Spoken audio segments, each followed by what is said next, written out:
compañero Jaime Ramos Martínez, que es miembro de la Comisión del Frente Popular de Lucha de Zacatecas, el diputado José Narro Céspedes y un servidor, Felipe Pinedo. Pues voy a permitirme iniciar la conferencia.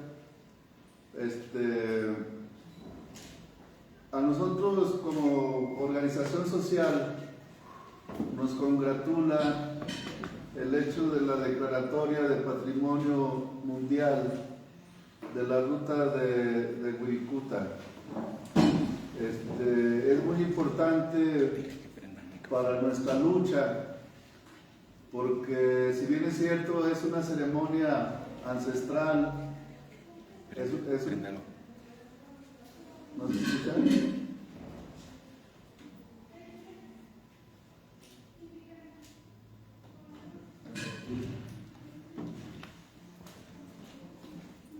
Ya me movieron. ¿Sí?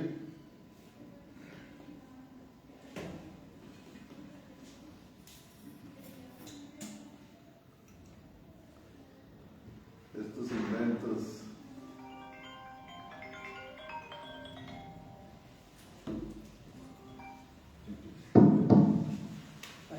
Sí. Ahí ya no sé, como decimos en el rancho, ya no te muevas de ahí, porque luego se va la señal. Les comento que nos congratula que se haya dado esta declaratoria de Patrimonio Mundial por parte de la UNESCO de la Ruta Sagrada de Wirikuta, porque definitivamente sienta un precedente para nuestras culturas indígenas y es un símbolo que en América Latina tenemos este privilegio. Pero para nosotros, independientemente de los rituales chamánicos, de la cosmovisión de esta gente, de nuestros hermanos huiráricas, para nosotros es un gran aliciente, porque esto va a impedir que se instalen en este trayecto de alrededor de 500 kilómetros en las compañías mineras y que se hagan desarrollos inmobiliarios. Especialmente, ustedes saben, esta ruta inicia en Jalisco, que es parte de la zona Huicot, que es la zona Huichol, Cora y Tepehuán. Abarca los estados de Durango, el estado de Zacatecas, de San Luis Potosí, y en esta ruta hay que recordar que desde el 2005 nosotros como CEMPA, como Coordinadora Nacional Plan de Ayala, hemos dado la batalla porque se quería instalar la minera de First Majestic allá en la zona del Real de 14. Y entonces para nosotros es muy importante porque, aparte de rescatar esta ceremonia ancestral, esta cosmovisión, también se va a respetar la naturaleza, que a final de cuentas es parte de estas ceremonias. Es una biodiversidad. Nosotros la hemos denominado la farmacia viviente, la zona del semidesierto, donde predomina dentro de este ritual el uso del peyote, que es muy conocido en todo el mundo, y que este cactus sagrado pues hace que nuestros hermanos huixáricas, o comúnmente que los conocemos como huicholes, aunque ellos no están de acuerdo, porque los huicholes huichol significa el que huyó, y ellos pues definitivamente no están huyendo de nada. El uso de este peyote es para recordar nuestros orígenes.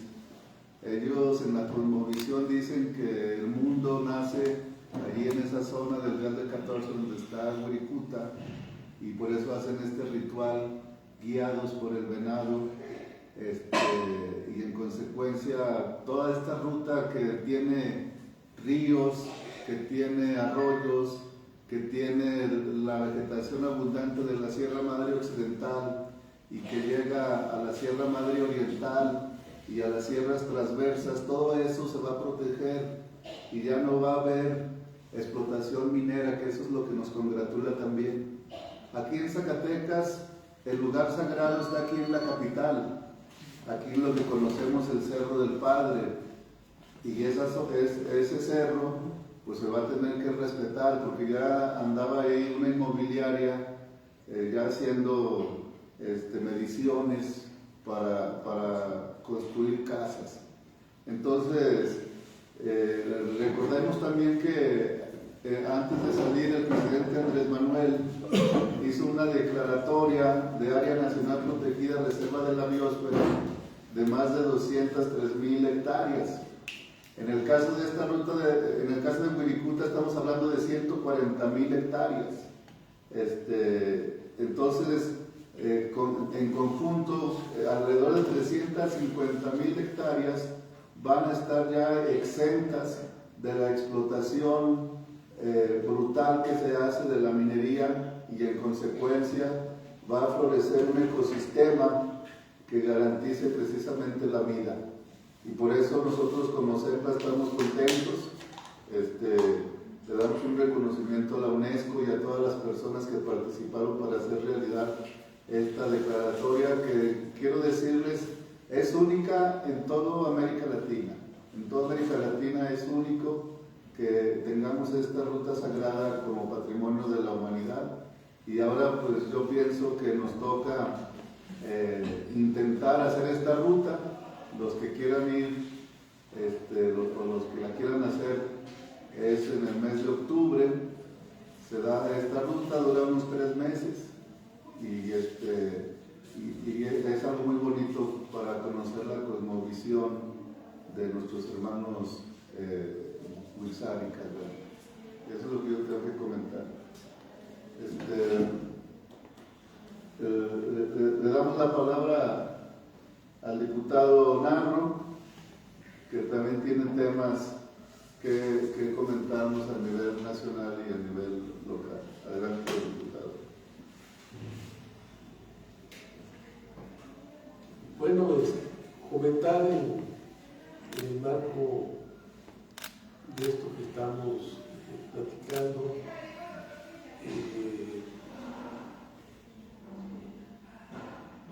Zacatecas todavía vivimos un modelo discriminatorio hacia los pueblos y las comunidades indígenas. Aquí está el compañero Francisco. Háblale a Francisco. Francisco.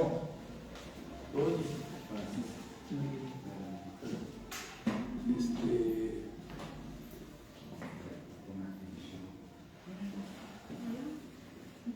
Venga para acá, Francisco. Sí.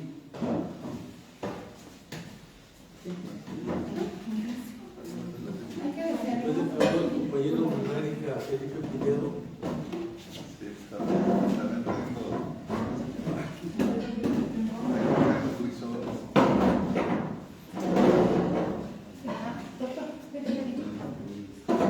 Está iniciada la conferencia.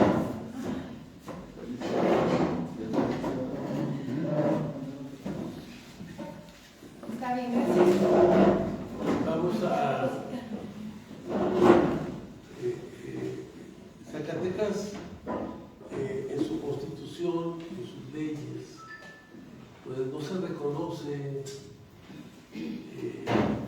a los pueblos indígenas que están aquí en el estado, que unos son originarios aquí de la tierra de Zacatecas, es el grupo indígena los Caicanes y Chimecas, que fundamentalmente estaban ubicados más hacia la región de los Cañones. Podríamos decir que su lugar simbólico más importante pues, es la Quemada. Tenemos después también el Cerro del Teúl, tenemos también el teniente de González Ortega, la que va de Villanueva, es como un triángulo, y tenemos las ventanas allá en Cuchipila.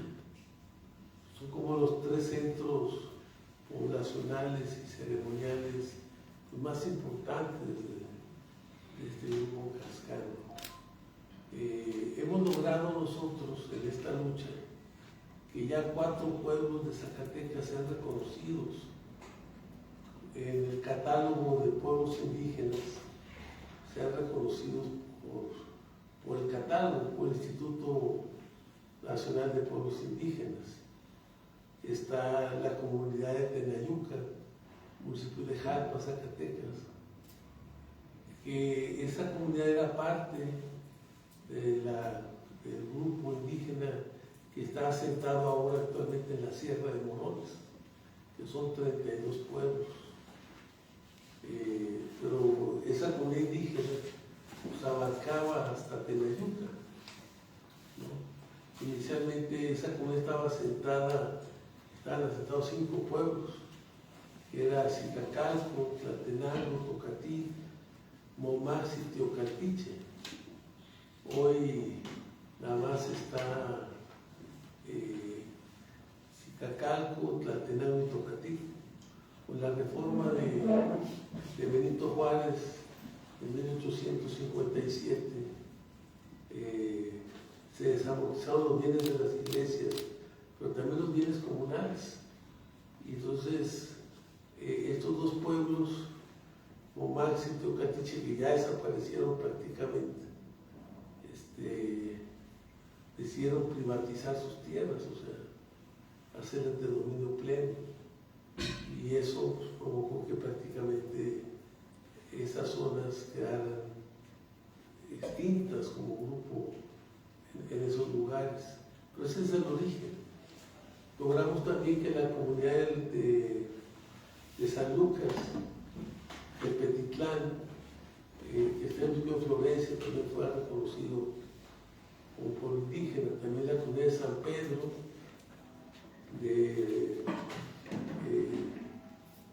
del municipio de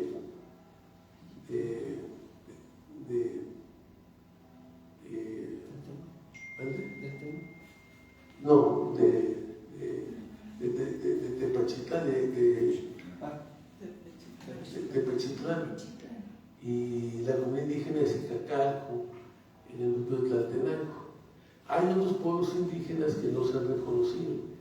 Estamos en esta lucha para volver a reintegrar a este pueblo con todos los lugares donde todavía hoy están asentados. Con la comunidad indígena de Zicacalco, de Susticacán, pues era parte de estos pueblos. Está la comunidad de Tlatenango y la de Tocatí, que no han sido reconocidas, que queremos ser reconocidas. Está la comunidad indígena de la Sierra Fría, aquí en Genaro Codina, la Sierra Fría. Y está también Apulco, la comunidad indígena de Tenayuca de Apulco. Tenayuca es una comunidad indígena, sus orígenes son. Ahí, cuando en su recorrido hacia el Paso del Norte de Benito Juárez, ahí pasó por Tenayuca.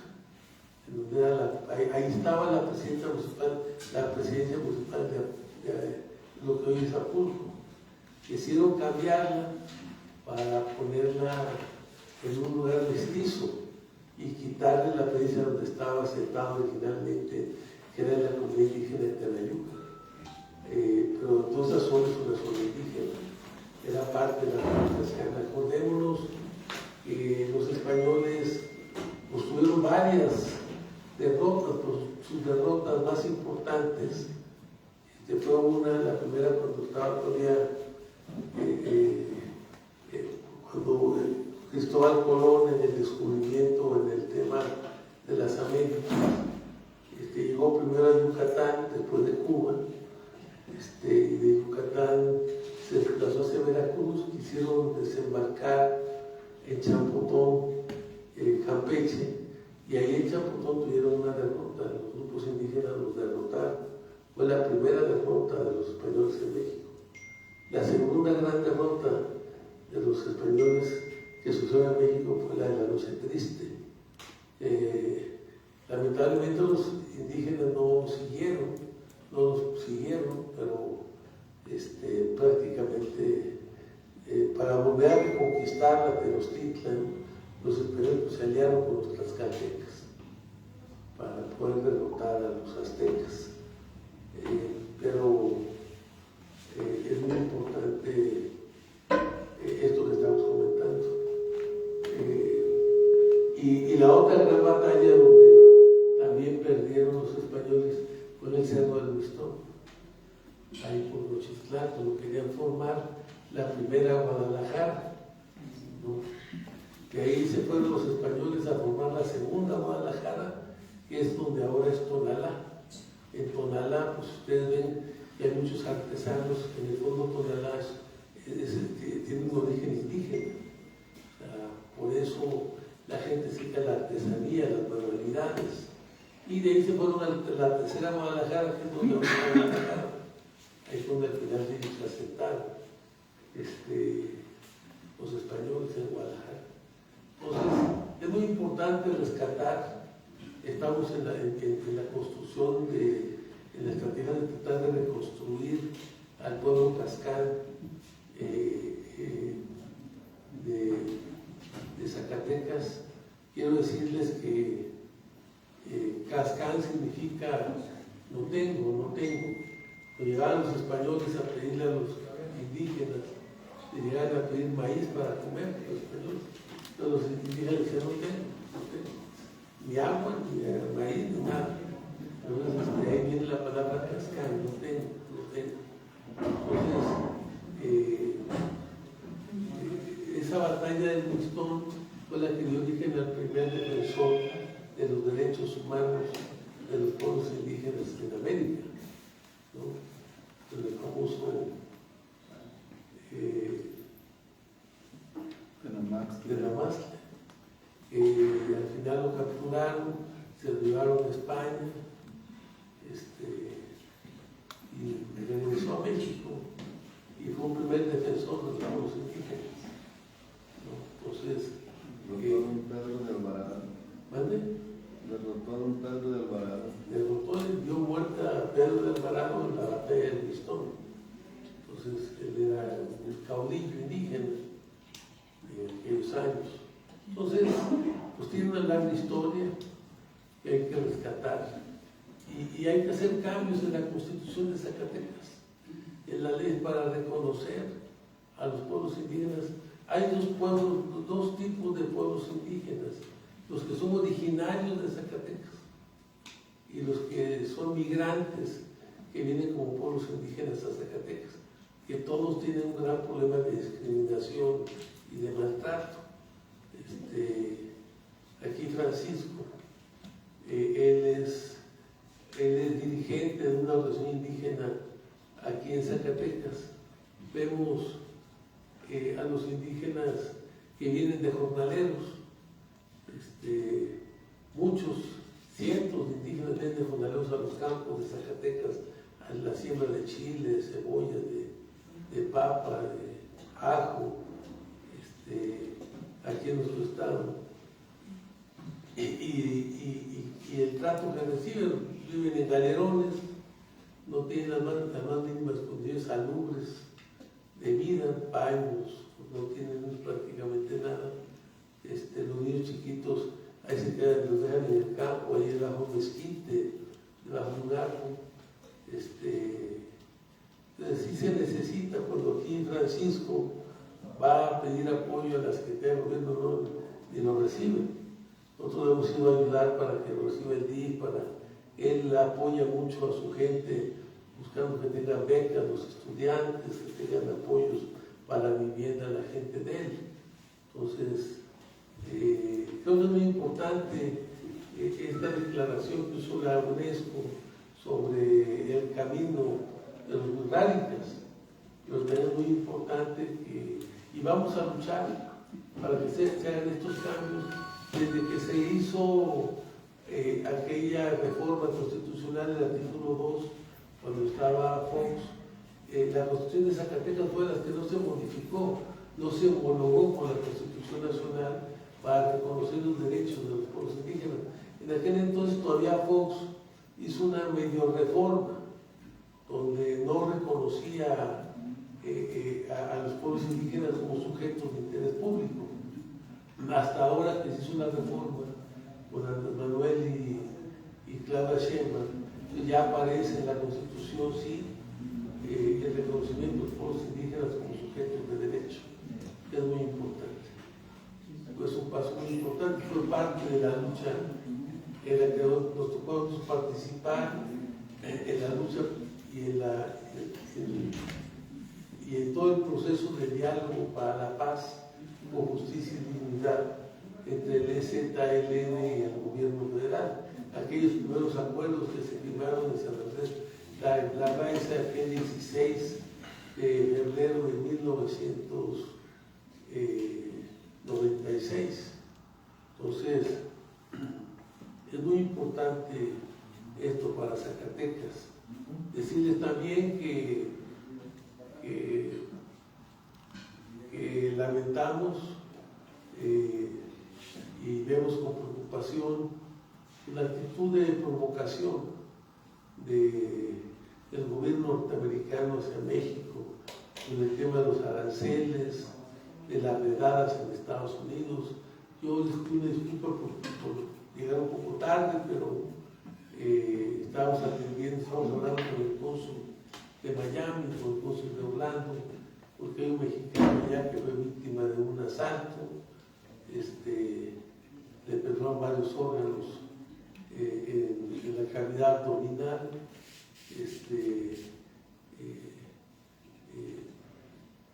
y estábamos buscando que se le desde diciembre del año pasado. Estaba en un hotel. Inicialmente la bala que le tiraron le destrozó parte del riñón, del páncreas, del hígado, de los intestinos. Entonces, tuvo parálisis intestinal, tiene que hacer un trasplante. Inicialmente se pensó en un trasplante multiorgánico, como el que se acaba de hacer hace unos días, ayer antier, para esta niña en el Instituto Nacional de Cardiología, donde le cambiaron un riñón y un corazón, un trasplante multiorgánico, porque tenía una insuficiencia renal crónica, como no sacaba los líquidos, su corazón empezó a crecer, y hay que bombear con más fuerza. El riñón, cuando la sangre tiene algo que la detenga, que la frene, un tumor o algo, el corazón tiene que bombear con más fuerza para que llegue la sangre hasta donde debe llegar. Entonces el corazón crece,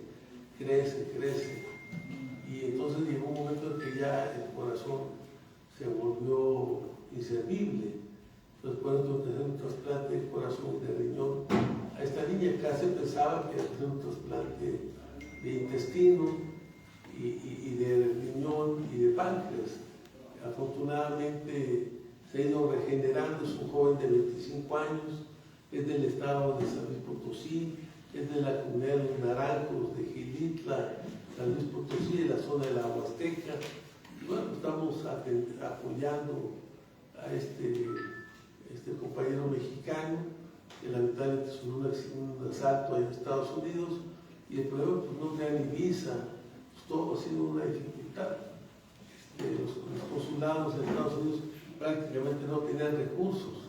Los consulados tienen un tope máximo de apoyo para un tema de estos, que son $5,000, y se llevan gastados como $10,000. Entonces, pues todo esto ha significado una dificultad. Hemos luchado para que tenga la mejor atención a esta persona y para buscar que salve su vida. Había estado en shock, está inconsciente, duró más de un mes en estado inconsciente, hoy está ya bien en general, mejor, todavía tiene la herida abierta, tiene una parálisis intestinal, tiene que hacer un trasplante de intestinal, pero el trasplante, nada más en 6 hospitales en el mundo se hacen de intestino. Entonces, estamos en eso. Nosotros apoyamos a nuestra presidenta en esta defensa que ha hecho de la soberanía nacional, la defensa de la patria. Nos parece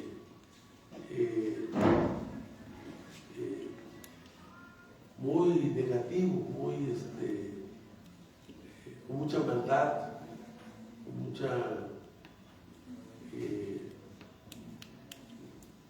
mucho encono, mucho egoísmo, toda esta política de tratar a los mexicanos como delincuentes, de hacer redadas. Murió un mexicano fruto de las redadas ahí en California. Entonces, nos parece verdaderamente grave, aparte que los organismos internacionales no están haciendo nada, porque hay una violación clara de los derechos humanos, ¿no? Se violan todos los tratados internacionales, todos los acuerdos internacionales. En un tratado de libre comercio, el Tratado de México, en el tema del Tratado de México, estoy en Canadá, ahora con el planteamiento de aumentar los aranceles del 30%, es pasarse todos los acuerdos, todos los compromisos, todas las leyes internacionales por el arco, ignorarlas, hacerlas a un lado. Un gobierno prácticamente autoritario, prepotente, que insulta y agrede a México, porque es una agresión a México. Esas redadas, nosotros sentimos mucho el trato que le dan a nuestros mexicanos. Las redadas y también situaciones como la de este mexicano que está en Miami. Entonces,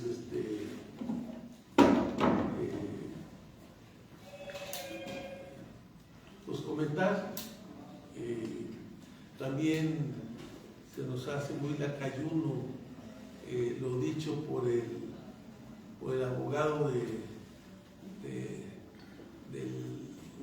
libro de Chiapas, del ratón. La verdad es increíble el cinismo, la desvergüenza, porque son declaraciones de un criminal, de un delincuente, de un terrorista, hablar por un mercachifles, por un abogado ahí, que acusa a la presidenta de la República de ser el brazo político de un grupo armado, de un grupo de la delincuencia organizada. Una aceleración temeraria, porque está acusando a nuestra presidenta de la República y a México. Creo que merece nuestro más alto repudio y rechazo de las y de los mexicanos ante estas agresiones verbales. Creo que México no se merece ese trato, y menos que las autoridades norteamericanas les hagan caso a gente que ha delinquido, que son delincuentes, que son parte de la delincuencia organizada, y por tratar de salvar su pellejo se declaran testigos protegidos en Estados Unidos y creen que pueden decir todas las tonterías, acusar al gobierno mexicano de lo que ellos han hecho. O sea, en el fondo evadir su responsabilidad ante la instalación de laboratorios que ellos han llevado a cabo, ante el tráfico de fentanil y de drogas a Estados Unidos. Bueno, pues tienen que asumir su responsabilidad. Y creo que el gobierno de Estados Unidos comete un error al dialogar, como decía nuestra presidenta, con terroristas, ¿no? O sea, entonces, nuestro más enérgico rechazo a estos temas. Y bueno, pues comentarles que estamos atentos de los temas de Zacatecas también.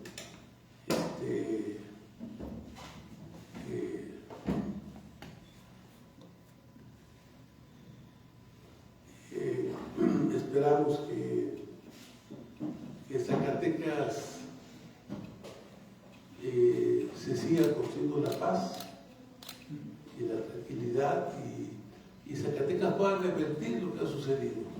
Zacatecas es el estado que desde enero a la fecha hemos perdido más empleo de todo el país. Tenemos menos 3.3%. O sea, es un estado donde el desempleo, la pobreza ha crecido, donde la falta de oportunidades para nuestros jóvenes ha crecido. Entonces, para que nos demos ideas, más de 500,000 zacatecanos están considerados como económicamente no activos, o sea que no tienen trabajo. 558,000 zacatecanos. Entonces, bueno, pues esto nos habla del gran problema de que los pocos capitales que hay en Zacatecas, muchos se siguen yendo, porque hemos perdido el 3.3% del empleo que teníamos, por la falta de seguridad, por la falta de garantías, por la falta de confianza en Zacatecas y en su gobierno. Entonces hoy necesitamos recuperar esa confianza, actuar con firmeza y apoyar la inversión y el empleo y el desarrollo para Zacatecas. Hoy nos alumbra un buen temporal.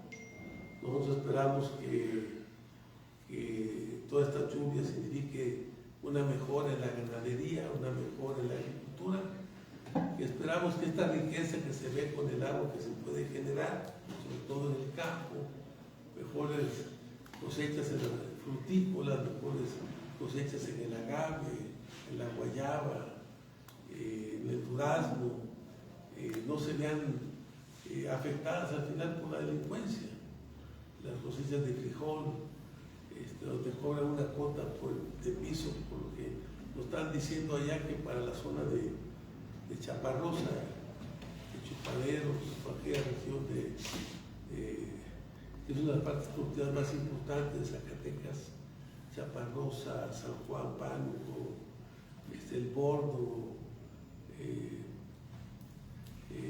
Hoy están cobrando la delincuencia hasta por tener tu bodega, por bodega. Están yendo a las bodegas a cobrar piso por bodega. Entonces creo que necesitamos poner orden y que la ley se respete. O sea, de por sí ya se tiene una gran carga fiscal. En México, tener que cargar ahora con los cobros de la delincuencia por derecho de piso, 1,200 pesos por cabeza de animal vendido, pues todo lo que se sufre, todo lo que se batalla. Hoy necesitamos precisamente recuperar a Zacatecas para las y los zacatecanos. Muchas gracias.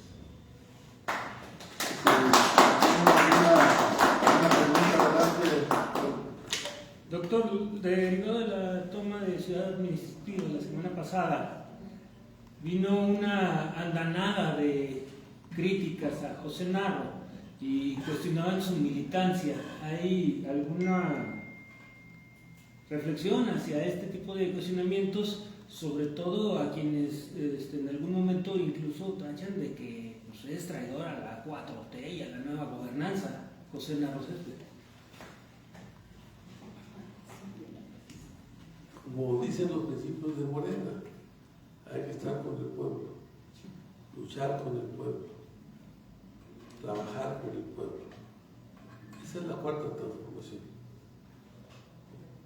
Yo creo que aquellos que nos criticaron pues algunos de ellos en el 18 participaban con el PRI, participaron en la campaña del 18 en el PRI. Critican recursos que le dieron al frente para la educación, no nos dieron a nosotros. Nosotros fuimos el canal para luchar por esos recursos, para que esos recursos llegaran al pueblo a través de proyectos, de programas educativos, o sea, de atención para la población. ¿No? Entonces, apoyaron, dicen que en 2016 a 2025 con 30 millones de pesos. Nosotros tenemos, nada más en los CENTES, 500 maestras, con un pago de 10,000 pesos por maestra mensual. O sea, hay que pagarles 5 millones de pesos al mes a los maestros. En un año son 60 millones. En 10 años son 600 millones de pesos. Entonces, ¿de qué? O sea, ellos dicen sus miserias. O sea, para apoyar la educación, a los GENDIs, a estos grandes proyectos que son ejemplo educativo, no nada más para Zacatecas, para México y para el mundo. ¿No? Nuestros alumnos son de los mejores alumnos, que les ha permitido ganar las Olimpiadas nacionales y mundiales de matemáticas, de robótica. Entonces, no, nosotros, el dinero no nos da a nosotros, el dinero se da para los programas, los proyectos, para poder servirle a la gente, para tener esos recursos a la gente a través de educación, a través de atención. ¿No? Tenemos 2 preparatorias, son 70 maestros. Cada maestro gana por hoy 70,000 pesos. En ese mismo sentido, doctor, ¿conoce alguien más que haya desarrollado los proyectos educativos que ha desarrollado el Frente, que han desarrollado ustedes?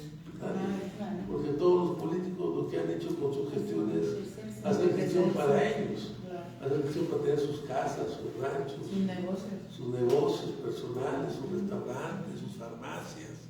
Nosotros no. Nosotros hemos luchado en nuestra capacidad de gestión para llevarle beneficios al pueblo y a la gente, con carreteras, con clínicas, con escuelas, con aguas potables, con drenaje, con luz eléctrica, con empleo, con trabajo, con apoyos para el campo, con fertilizantes, semilla, crédito, maquinaria agrícola, implementos agrícolas. Ahí está la lucha de nosotros por todos Zacatecas para hacer realidad el derecho a la tierra. Se luchó por el reparto de la tierra, cuando todavía en Zacatecas había latifundios de 200, 300 mil hectáreas. Se luchó y se lucha por el derecho al agua. O sea, luchamos por los derechos de la gente, ¿no? Cuando el Estado renunció y abdicó a cumplir su obligación de hacer realidad el derecho a la educación de los niños más pequeños, nosotros emprendimos estas tareas, ¿no? O sea, el Estado, en el modelo neoliberal, impulsó la privatización de la educación y por eso crecieron por todos lados de México. Está la Universidad de Durango. Esa Universidad de Durango creció con recursos públicos. Eso no lo dicen ni los del PRI ni los del PAN. O sea, esas instalaciones, esos recursos fueron públicos con los que crecieron esas universidades, porque el gobierno, para hacerle contrapeso a la Universidad Autónoma de Zacatecas, aquí y en todo el país, y a las redes públicas, creó y apoyó a las redes privadas, la privatización de la educación. Entonces, ¿de qué se quejan? O sea, nosotros logramos que después de que el Estado abdicó, o sea, para que nos demos una idea, en Zacatecas hay 200,000 niños que deberían de tener derecho a educación inicial y preescolar, y solamente 5,500 niños reciben educación inicial. 5,500 niños. De dar vergüenza. Y más de la mitad de esos niños los atendemos nosotros, ¿no? En las preparatorias, el 50% de los jóvenes en edad de estudiar la educación media superior, el 50% está en las calles, porque por cada 5 primarias hay una preparatoria. Los jóvenes se quedan en las calles, en las drogas, en los vicios, en la delincuencia. Lo que estamos buscando es crear proyectos que permitan atender eso que no atiende el Estado como su responsabilidad y su obligación. Y logramos que hoy en la Constitución se reconozca la educación inicial como parte de una obligación del Estado mexicano. Logramos que la Ley General de Salud se reconociera la educación inicial, la educación media superior y la educación superior como una obligación del Estado mexicano. Y logramos que también se reconociera que hay 3 formas de educación, o sea, 3 proyectos, 3 regímenes educativos, que es el privado, que es el público y que es el social. La social también tiene derecho a organizarse cuando el Estado no cumple con su tarea de organizarse para hacer realidad el derecho a la educación de los niños y de la sociedad. Y eso es lo que hemos hecho nosotros. Ahora,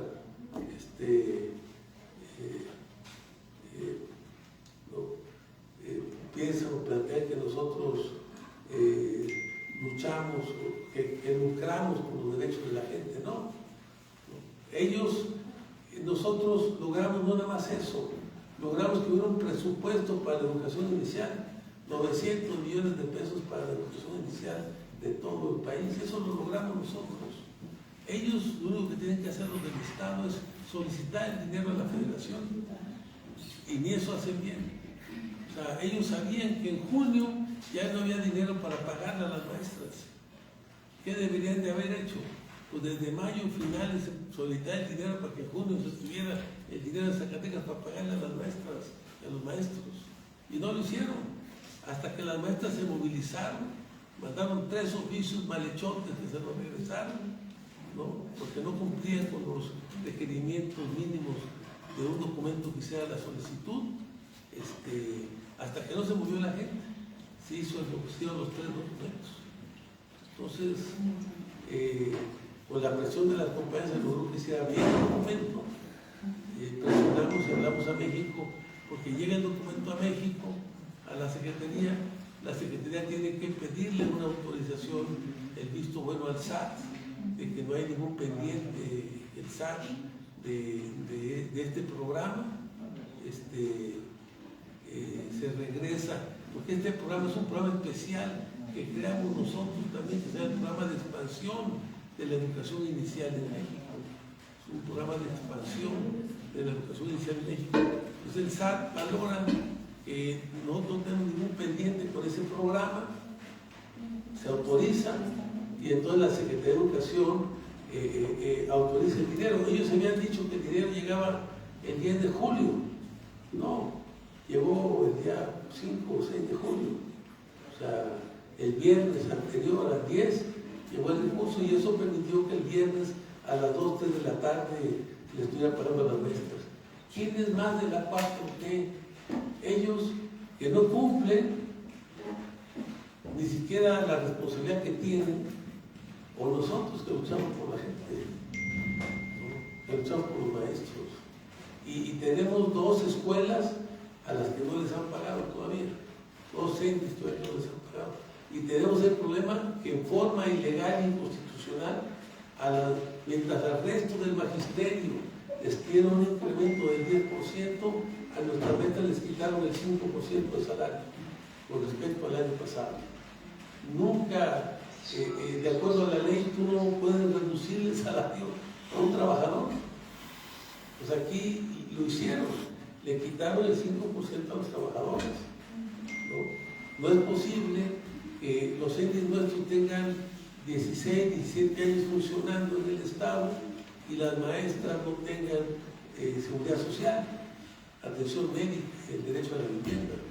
Por eso estamos luchando, ¿no?